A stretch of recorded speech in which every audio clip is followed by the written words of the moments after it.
that job, there must have been hundreds, if not thousands, of equity research associates and whatnot applying to that position.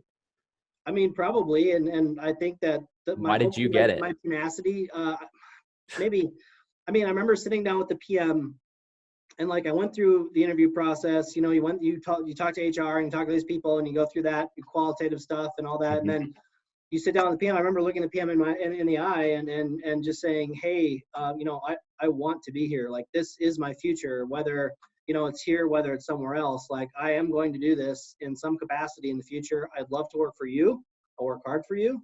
Mm-hmm. I'm from the Midwest. And, you know, I work really hard to sit here. And so, like, win, lose, or draw, like, I'm going to walk out of here and state my mind. And so, and I think he believed me on that. And so I think it was a level of directness. I think so. Yeah, I totally agree. It's funny you said that because to one of my mentees and I mentor 4 other kids in this other program called Monkey to Millions.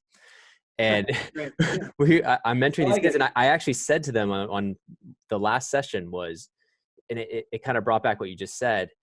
I would literally state at the end of the interviews, it's just like, is there anything that's concerning to you about, you know, I really want to be here. Is there any concerning, you know, any questions I can answer about my candidacy here? Because this is really, you know, I definitely want this.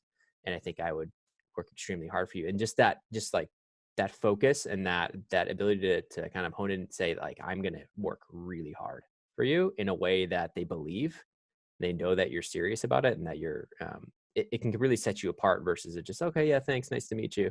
I think it can. Yeah, I totally agree. I think that's spot on. And there's so much generic kind of formulaic answers, and it's not that interviews should be all qualitative by any means. I mean, you have to defend your stocks. You have to say, hey, pitch me a long, pitch me a short, and you say, okay, well, what cap range? Then you go through that process. Like, that's all very good. We can talk about that strategically, but outside of that, it's, you know, do I want to work with this guy?